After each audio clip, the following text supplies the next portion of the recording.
Mateo 23 es un despliegue de cómo Jesús denuncia los rasgos narcisistas de los fariseos, quienes estaban más interesados en su estatus y poder que en la verdad o el bienestar de los demás. Conocido como el capítulo de los ayes contra los fariseos, aquí Jesús desenmascara la hipocresía, el orgullo y el amor por la apariencia que caracterizaban a estos líderes religiosos. En el versículo 5, Jesús acusa a los fariseos de realizar todas sus obras para ser vistos por los hombres. Este es un rasgo narcisista clásico, el deseo de ser admirado y exaltado ante los demás sin preocuparse por la autenticidad interior. Los fariseos imponían estrictas reglas y tradiciones a los demás, pero no hacían nada para aliviar las cargas. Este comportamiento refleja su falta de empatía, otra característica narcisista donde se espera obediencia y sacrificio de otros sin mostrar compasión. Jesús los compara con sepulcros blanqueados, hermosos por fuera pero llenos de corrupción por dentro. Y es que el narcisista a menudo proyecta una imagen perfecta, ocultando su verdadera naturaleza.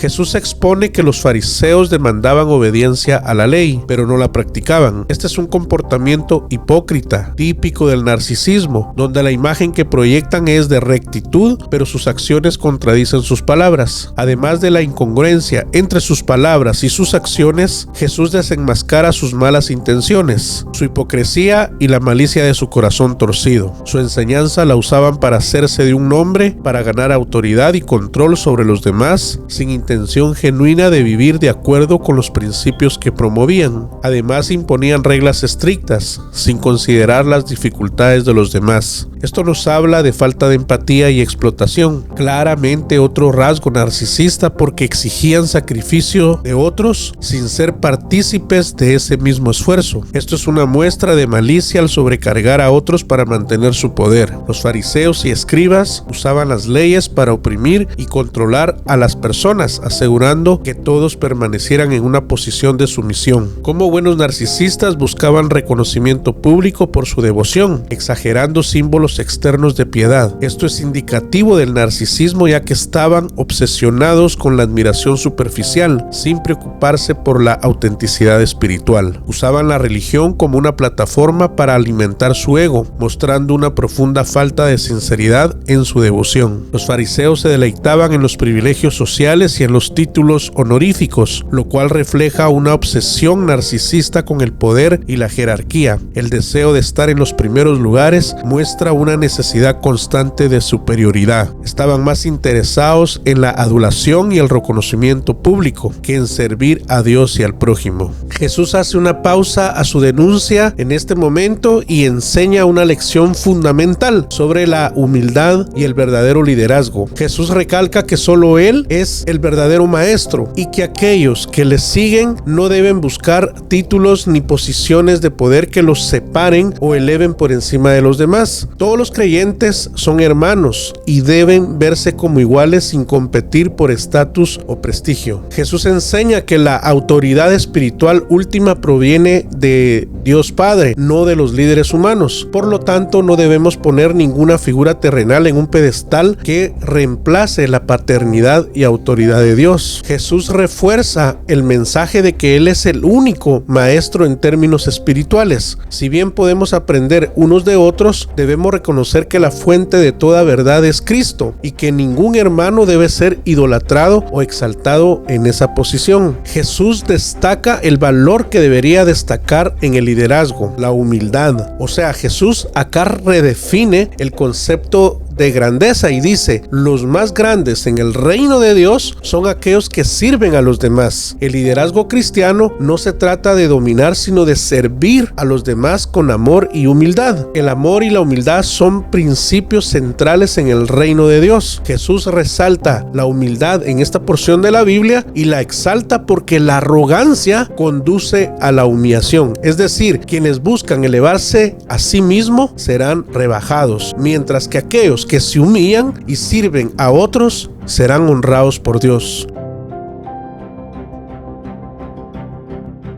En términos espirituales y teológicos, los ayes son expresiones de juicio divino y advertencia que Jesús pronuncia sobre los líderes religiosos, dígase fariseos y escribas, en pasajes como Mateo 23. Los ayes en la Biblia son exclamaciones de dolor, lamento o condena y sirven para llamar la atención sobre el comportamiento pecaminoso de aquellos que han caído en la hipocresía y en el alejamiento de los principios de Dios. Los ayes son declaraciones proféticas de juicio que Jesús utiliza para advertir que las consecuencias del pecado, la hipocresía y el rechazo de la verdad divina están por venir. En el contexto de Mateo 23, los fariseos y escribas son confrontados por su conducta y los ayes señalan la inminencia del castigo divino si no se arrepienten. ¿Arrepentirse de qué, dirán algunos? Pues lógicamente de su conducta pecaminosa. El ay de vosotros, escribas y fariseos hipócritas, enfatiza la gravedad de sus pecados y que su comportamiento estaba en ese momento bajo juicio de Dios. Los ayes también revelan el dolor de Dios ante la rebelión y la corrupción de aquellos que debían haber sido líderes espirituales fieles. La hipocresía de los fariseos no solo afectaba a ellos mismos, sino que causaba la desviación de todo el pueblo. En ese sentido, los ayes son expresiones de lamento divino, porque el pueblo de Dios estaba en ese momento siendo guiado por falsos líderes. Teológicamente, el dolor de Dios no solo es por el pecado individual, sino también por la corrupción del liderazgo que debería haber guiado a otros hacia la justicia y el conocimiento de Dios. Los ayes en Mateo 23 revelan la incompatibilidad del carácter de Dios con la hipocresía, la injusticia y la corrupción. Los fariseos habían convertido la ley de Dios en un conjunto de normas externas, perdiendo el espíritu de la ley, que es el amor, la misericordia y la justicia. Los ayes son una forma de manifestar la justicia divina que no puede tolerar el pecado oculto bajo una apariencia religiosa.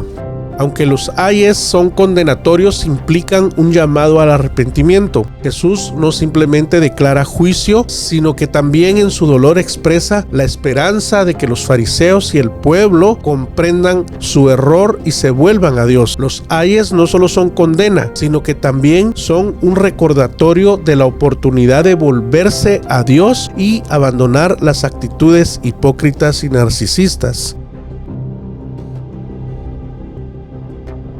El primer ay pronunciado por el maestro sobre los fariseos tiene que ver con obstrucción y manipulación. Con su legalismo y conducta cerraban el acceso al reino de los cielos y desviaban a las personas del camino hacia Dios. No solo rechazaban la verdad, sino que impedían que otros la encontraran. Al controlar la enseñanza religiosa, mantenían a las personas bajo su dominio, utilizando su influencia para perpetuar su autoridad, y de esa manera evitaban que la gente escuchara la verdad de Jesús. En el segundo ay se evidencia la crueldad de los fariseos al aprovecharse de las viudas, personas especialmente vulnerables. Usaban su posición religiosa para enriquecerse, lo cual revela una intención profundamente maliciosa y codiciosa. Solían recitar largas oraciones como un pretexto para encubrir su explotación. Este tipo de hipocresía revela un desinterés absoluto por la justicia y la misericordia, actuando únicamente por interés propio. En el tercer ay Jesús expone que los fariseos estaban obsesionados con convertir a otros a su forma de religión, pero lo hacían con motivos egoístas y no por el bien espiritual de los conversos. Sucedía y sigue sucediendo en algunos ambientes espirituales hasta el día de hoy que los nuevos seguidores adoptaban un legalismo aún más extremo, perpetuando un sistema corrupto. El objetivo de los fariseos y escribas era ganar seguidores que reforzaran su poder, pero sin ningún interés real por la salvación de las almas. En el cuarto ay, de nuevo se evidencia la obsesión por cumplir pequeños detalles de la ley, mientras ignoran principios más profundos como la justicia y la misericordia. Este comportamiento revela una profunda falta de prioridad moral y ética, lo que podríamos decir que se trata de otro signo narcisista. Al centrarse en detalles menores, distorsionaban la verdadera esencia de la ley, usando la religión como un medio para controlar a los demás, en lugar de guiarles hacia la verdad. verdad. El quinto ay expone que los fariseos cuidaban meticulosamente las apariencias externas, pero internamente estaban llenos de codicia y maldad. Este contraste entre lo externo y lo interno es típico de la personalidad narcisista, donde se valora más la imagen pública que la integridad personal. Por un lado pretendían ser justos, pero en privado practicaban la corrupción y la injusticia.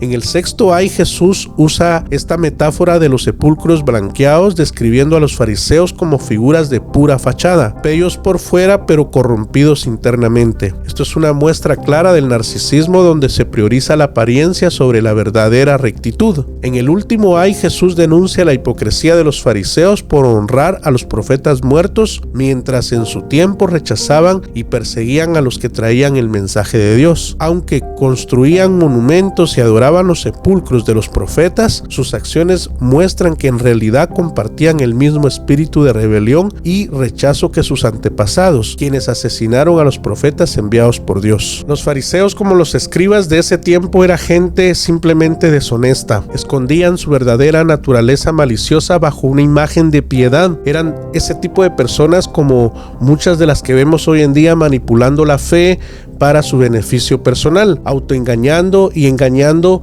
a los demás. El punto acá, amigos, es que Jesús los desenmascara como narcisistas espirituales que buscaban poder y control a través de la religión sin preocuparse por la verdad o la justicia. Estos principios se aplican con fuerza a los narcisistas en el liderazgo cristiano, ya que Jesús denuncia una actitud de liderazgo hipócrita y egocéntrica que distorsiona el propósito espiritual. Los líderes que buscan el reconocimiento manipulan a otros y muestran una piedad externa vacía, desafiando la justicia de Dios. Jesús muestra que el castigo divino es inevitable para aquellos que persisten en usar su posición para satisfacer su ego y ejercer control en lugar de guiar en humildad y servicio. Si no hay arrepentimiento genuino, la justicia divina les alcanzará, tal como se prometió en cada ay de Mateo 23. Este capítulo en sí es un recordatorio solemne de que el liderazgo espiritual debe basarse en la integridad, el servicio desinteresado y el compromiso con la verdad divina, no en la exaltación personal.